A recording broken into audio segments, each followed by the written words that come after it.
karena di Kabupaten Serang ini tidak bisa bekerja sendirian di legislatifnya only atau di eksekutifnya only, bareng-bareng. Legislatif, eksekutif dengan yudikatif supaya nanti Kabupaten Serang ini ke depan makin baik, makin maju, makin bahagia. Harus bareng-bareng, bersinergi antara legislatif, eksekutif, masyarakat, harus bareng-bareng, nggak bisa.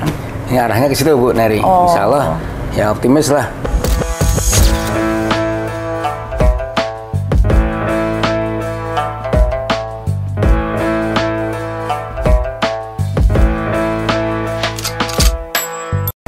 Assalamualaikum warahmatullahi wabarakatuh. Waalaikumsalam warahmatullahi wabarakatuh. Ya. Pemirsa Camat TV, bertemu lagi setelah sekian lama dengan saya Warneri Putri dalam program Opsi, obrolan penuh isi dan inspirasi. Kali ini setelah lama saya menunggu jadwal untuk dapat ngobrol-ngobrol dengan beliau karena kesibukannya sangat padat sekali. Alhamdulillah kali ini saya bisa langsung mewawancari beliau, ngobrol-ngobrol ringan nanti dengan beliau. Beliau adalah Bapak Haji Agus Wahyudiono, SSI, selaku Wakil Ketua 2 DPRD Kabupaten Serang, dan beliau juga sebagai Ketua DPD PKS Kabupaten Serang, sekaligus juga sebagai Koordinator Komisi 3 Sektor Keuangan dan BUMD ya, BUMD daerah BUMD. Nah, ini sangat pasti ditunggu-tunggu sekali oleh pemirsa Camat TV. Setelah sekian lama kita sempat vakum, Pak. Nah, mari kita temui Bapak Agus Wahyudiono secara langsung. Panggilnya apa nih Pak? Bapak Agus, Pak Wahyu? Pak Agus saja Bu. Pak Agus. Kang bagus. Iya Pak. Alhamdulillah Pak. Bagaimana kabarnya Pak? Alhamdulillah baik Bu Neri. Semoga sehat ya Bu Pak Neri ya. sama-sama Bu Neri. Alhamdulillah. Oh iya. Dari tadi pagi pasti sibuk banget ya Pak. Bagian piket menerima tamu Bu Neri. Menerima tamu ya Pak ya. Tamu dari semuanya. Kebetulan juga hari ini hari aspirasi partai fraksi PKS. Alhamdulillah tamunya dari jam 9 sampai sekarang. Alhamdulillah. Tapi sempat istirahat Pak? Alhamdulillah sempat istirahat. Sholat makan harus tetap Bu Neri. Harus ada ya Pak ya. Kita laporan sama sama Allah yang Maha Kuasa juga harus tetap itu dimanapun sibuknya, bagaimanapun sibuknya ya, dimanapun. Nah Pak, setelah kita kan banyak ketemu, terus udah janjian beberapa kali ya Pak ya. Betul Bu Neri.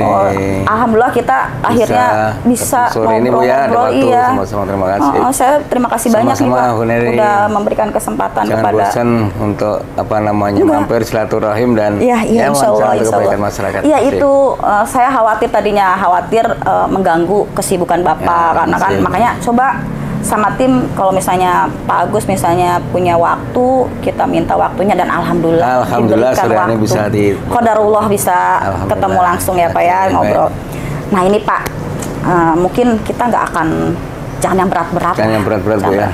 Yang ringan-ringan aja. Baik, nah ini kita pengen tahu nih pastinya pemirsa Camat TV terkait dengan perjalanan hidup dan perjalanan karir nih. Pertama nih Pak, bisa menjadi ketua DPD PKS nih, atau menjadi legislatif DPRD Kabupaten Serang. Perjalanan seperti apa sih Pak supaya menjadi inspirasi bagi masyarakat? Masya Allah.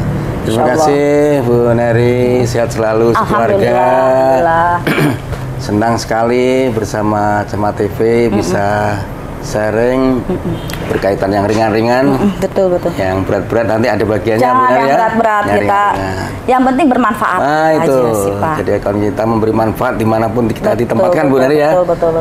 Kalau bicara perjalanan sampai duduk di kursi empuk ini sebenarnya yang kadang-kadang orang enggan untuk berdiri lagi kalau udah duduk Pak. Sebenarnya saya ini tadi senang dikunjungi teman-teman dari daerah Bu. Saya mewakilin doang loh, nih kursi miliknya Anda semua nih, di sini mewakilin doang. Iya betul. Alhamdulillah kalau cerita perjalanan sampai duduk sini panjang Bu Neri ya. Ini 2025. 2025. Saya diamanahi dicalonkan sebagai anggota dewan di 2019, ceritanya panjang nih Bu Neri. 19 ke 2025, 15 tahun Pak. Ini periode yang kedua. 6 tahun. Nah, kok 19. awal mulanya sebenarnya tidak ada cita-cita, tidak ada apa namanya ya niatan untuk duduk di legislatif. Oh, awalnya tuh. Karena ya dari background pendidikan kami dididik waktu itu dari alumni S1 MIPA Kimia Unila, Bu, Lampung. Nah, kenapa pasca daripada lulus itu kami banyak bekerja di industri, Bu Neri.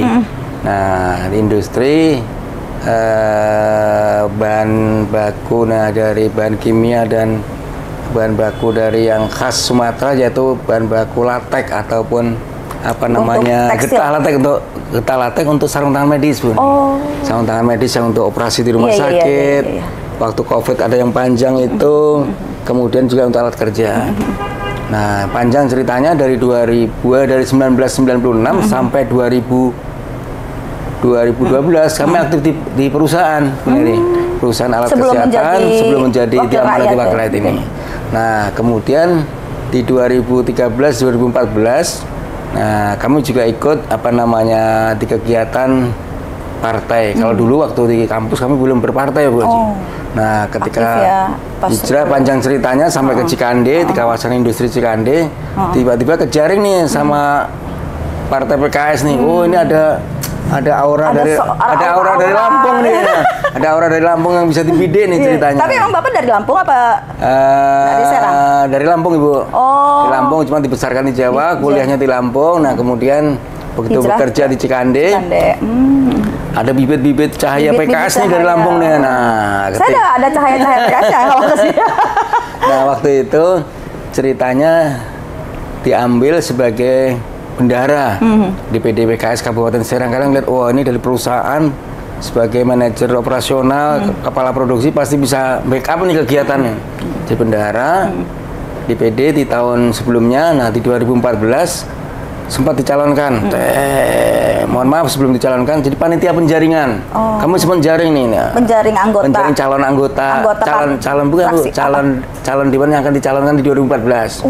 Sebagai panitia penjaringan. Jadi jaring siapa-siapa. Jaring yang kompeten. Nah, ketika kami penjaringan ini dipanggil lah dengan tingkat provinsi, tingkat pusat. Yakin nggak, Gus, dengan orang-orang yang kamu jaring ini nanti positif dapat 1 kursi? Nah, kamu jawab polos, insya Allah nggak bisa memastikan. Oh, kayaknya insya Allah nggak mantap nih, kurang makin. Nah, di rapat berikutnya kami nggak diajak, di rapat berikutnya nggak diajak. Yang tadi yang jaring malah dijaring, gentian. Aku saja yang naik. Yang menjaring malah dijaring. Malah dijaring, suruh nyalon di 2014, ceritanya begitu. Tangtung. Nah, dengan alasan nggak punya keluarga besar, nggak punya jaringan dan sebagainya. Ya, izin dari keluarga belum dapat, tangtung, akhirnya nggak bisa mengelak, bismillah. Dengan jaringan teman-teman perusahaan dan sebagainya, rupanya Allah kasih amanah kemudahan, sehingga doa kami dikabulkan. Pertemuan doa saya sama doa istri, Bu Neri. Jadi kata saya, ya Allah, kalau memang ini baik untukku, mudahkan, lancarkan, menangkan, titik doanya. Kata doa istri, gak usah aneh-aneh, di perusahaan udah enak, udah ini nanti macam-macam main cewek dan sebagainya. Wah, luar biasa itu, Bu. Akhirnya doanya istri, ya Allah, kamu yang baik, temukan suamiku dan orang-orang yang soleh. Alhamdulillah ketemulah dengan orang baik dan dimudahkan pertemuan doa. Alhamdulillah jadi duduk di sini, Bu Neri. Alhamdulillah. Cerita singkatnya begitu, Bu Neri. Cerita singkatnya seperti itu. Jadi dipertemukan dan menjadi rezeki Bapak perjalanan hidupnya. Pertemuan doa antara saya dengan istri tadi, Bu Neri, dan dibantu teman-teman ini. Ya udah, alhamdulillah dipertemukan dengan orang soleh, dimudahkan, dilancarkan, dimenangkan, titik doanya itu, Bu Neri. Dari 2014. 2014, Bu Neri. Terus betul. Kemudian 14 sampai 2024. Ini periode yang kedua, Bu Neri, betul. Iya, saya waktu itu kenal Bapak itu waktu saya di Badan Pendapatan, betul. Iya, kita pernah bareng ya Pak ya. Ting-tong, iya, alhamdulillah. Apa namanya? Mitra komisi, Bu ya? Iya, mitra komisi, kita betul, penagihan ke salah satu perusahaan kan. Betul, yang macet dan sebagainya. Macet. Nah, itu memang berkesan sekali tuh kita ya Pak ya. Nah, kalau untuk nih tadi menyinggung masalah keluarga. Baik, Bu. Saya ceritakan nih Pak. Kan pasti Bapak menjadi seorang legislatif, bahkan dua periode ya. Betul. Tentu ada dukungan dari keluarga, istri, anak-anak gitu kan, doa dari mereka juga. Betul. Nah, itu bisa ceritakan sedikit nggak sih Pak, anaknya berapa? Istrinya pasti kan tadi satu ya Pak ya. Istri satu, anak berapa? Anak sekarang di mana aja, kuliah di mana, apa sudah bekerja? Tentu Pak, silakan ceritakan. Betul. Jadi kalaulah kita diamanai, baik itu di jabatan pemerintah, jabatan apapun, satu yang harus dipegang, yaitu adalah ketahanan rumah tangga. Betul. Kalau rumah tangga tidak tahan, mana tahan, diamanai dimanapun kita tidak akan nyaman. Maka ketika saya waktu itu diamanai di anggota dewan, calon anggota dewan, izin dulu ke istri. Kalau mensupport dan sebagainya, bismillah. Nah, apapun yang kita hadapi tentunya pasti dengan diemban sama-sama jadi nyaman gitu Bu Nadia. Alhamdulillah. Dikaruniai satu orang istri Bu. Satu orang dan istri anak? Dan 3 orang anak. Laki-laki, perempuan? Yang pertama perempuan, yang kedua laki-laki, ketiga laki-laki. Dan alhamdulillah kami ketika di legislatif sering dicandai teman-teman. Bagus kemana-mana diajak istrinya nggak punya anak duaan baik. Alhamdulillah kami menikah di tahun 2000. Udah besar-besar berarti anaknya Pak ya? 99, 2000 anak pertama yang Zikrina Marantina anak pertama, alhamdulillah sekarang sudah bergabung ke pemerintahan. Kemarin tes kemarin alhamdulillah di Kementerian Lingkungan Hidup. Luar biasa loh. Yang kedua laki-laki baru semester 6 di Akamigas Balongan. Semester 6. Semester 6 di Balongan berarti di Jawa ya? Di Indramayu Bu Nari. Indramayu. Saya kasih motivasi kalau ngebor keluar air itu hal biasa nak, tapi kalau ngebor keluar minyak itu luar biasa. Maka sekolahlah dikeluar yang ngebor bisa keluar minyak. Alhamdulillah nurut Bu. Perminyakan ya. Yang ketiga baru lulus tahun ini di SMA Quran Insan Pratama, dan alhamdulillah di tahun ini masuk ke salah satu perguruan tinggi di Jawa Timur di Universitas Brawijaya. Itu juga susah untuk masuk. Alhamdulillah dimudahkan. Dia jurusan apa Pak? Ambil di teknologi pertanian Bu. Emanglah sekarang supaya lagi ini apa ya, pertanian, pertanian kita ketahanan pangan, bioteknologi, rekayasa genetik gitu. Itu alhamdulillah Bu Neri anaknya 3 dari satu istri. Nah 3-tiganya alhamdulillah sehat, dan alhamdulillah mohon doanya bersama nanti ketika diamanah ini kunci pertama harus ketahanan rumah tangga harus dijaga. Karena kita bisa memimpin semua masyarakat gitu. Tapi kalau untuk memimpin satu lingkup rumah tangga aja tidak bisa, gimana kita bisa kalau rumah tangganya nggak tahan, nanti mana tahan jadi bahaya. Pertama itu memang rumah tangga dulu ya Pak ya. Kalau kita bisa memanage keluarga dengan baik. Tentunya kita ke masyarakat. Betul ya. Urusan rumah tangga udah Pak. Urusan jenjang perjalanan karir sudah. Nah, mungkin kita langsung ke tahap selanjutnya mengenai tugas dan fungsi Bapak sebagai legislatif di DPRD Kabupaten Serang. Bapak sekarang menduduki sebagai koordinator Komisi 3 bidang keuangan dan BUMD. Nah, terkait dengan koordinator nih Pak, struktur organisasi di Komisi 3 nih Bapak, tolong jelaskan nih Pak. Baik, terima kasih Bu Neri. Ini baru masuk ke isi ya? Isi. Belum masih di tahapnya isinya nanti ya. Masih banyak. Nah, mungkin dinilai di sebelumnya saya diamanai di Ketua Komisi 3, maka alhamdulillah di periode yang kedua ini di 2025 kan ada penambahan 1 kursi ini PKS.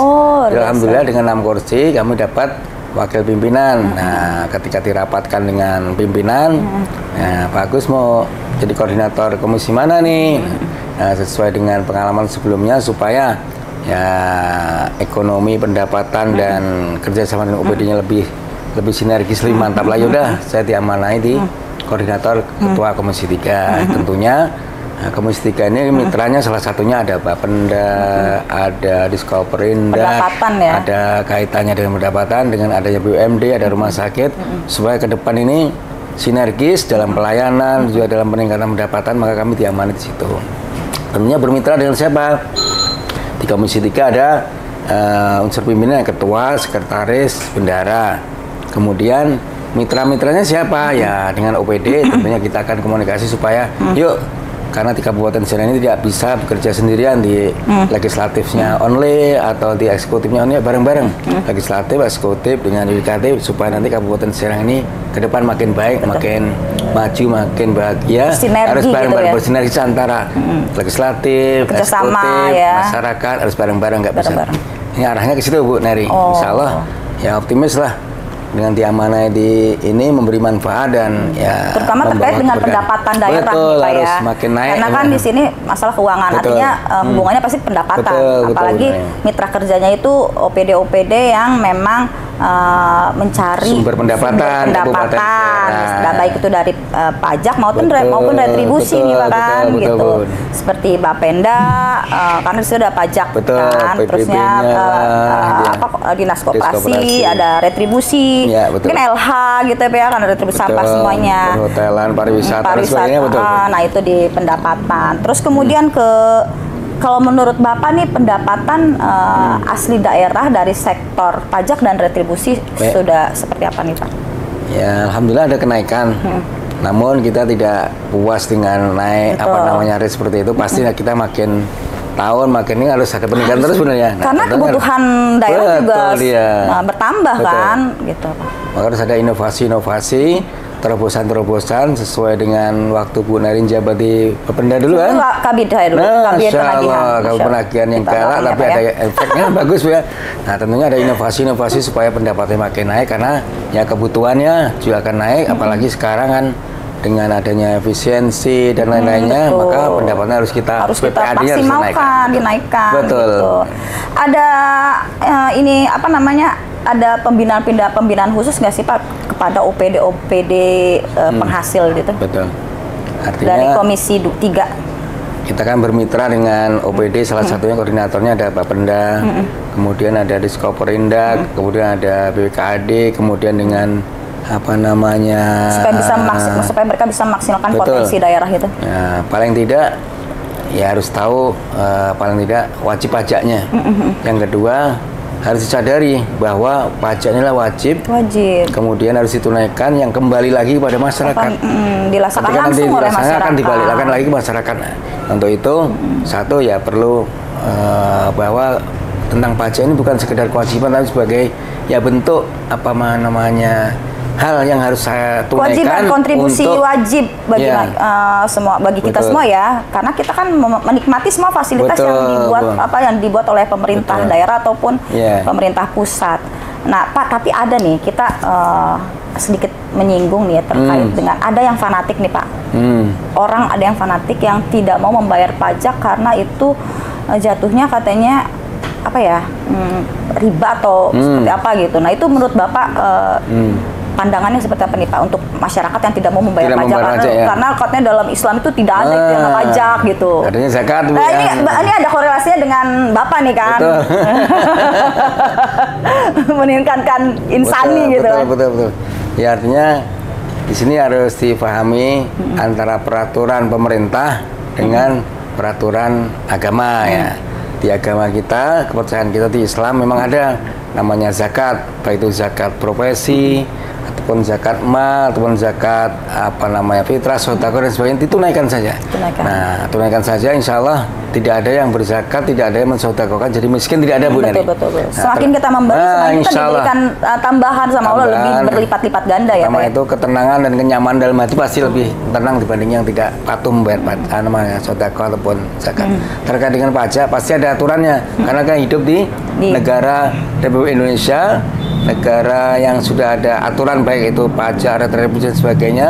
Kita nyari makan, nyari rezekinya di Indonesia, mobil khusus Kabupaten Serang ya harus ditunaikan dong. Saya nyari rezeki di Kabupaten Serang, aturannya fasilitas pemerintah, kita pakai, fasilitas diberikan di ini, harus ditaati kewajibannya untuk ditunaikan, salah satunya pajak.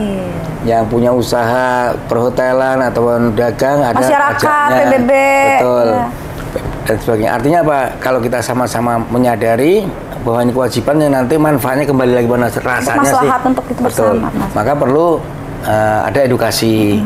Maka pentingnya di sini anggota dewan yang punya konstituen dengan masyarakat bersentuhan langsung Bu Neri ya. Ketika reses, ketika tidak apelnya, ketika di masyarakat harus diberikan pemahaman edukasi tentang wajibnya pajak ini. Insya Allah sih kalau ada edukasi disampaikan langsung kepada masyarakat, rasanya insya Allah akan bisa sampai ya, bisa dipahami, bisa sampai gitu ke masyarakat. Jadi kita semua tidak bosan-bosan terus memberikan edukasi kepada masyarakat ya Pak ya. Betul. Karena batu pun kalau lama-lama dikasih air ya, ditetesi air itu akan ya. Iya betul. Ilmunya apalagi filosofinya. Jadi kita jangan sampai bosan-bosan memberikan masukan kepada masyarakat, edukasi kepada masyarakat. Betul. Karena pajak dengan zakat itu berbeda, pendistribusian berbeda mungkin ya Pak ya. Kalau pajak itu kan untuk fasilitas-fasilitas umum, rumah sakit, puskesmas, pendidikan seperti itu ya Pak ya. Ya, dinas-dinas untuk dinas sosial, kepertanian, bantuan untuk supaya ekonominya ini berjalan kan. Kesejahteraannya bisa tercapai dari kontribusi masyarakat. Iya, karena saya juga bingung. Mereka yang nggak mau bayar pajak karena itu bukan ajaran agama misalnya, tapi kan mereka memanfaatkan fasilitas yang dibuat oleh negara. Itu malahan justru kata kontradiktif pikirannya ya Pak ya. Kecuali mereka nggak memanfaatkan yang dibuat misalnya lewat hutan, lewat mana, bukan lewat jalan yang dibangun oleh pemerintah kan seperti itu.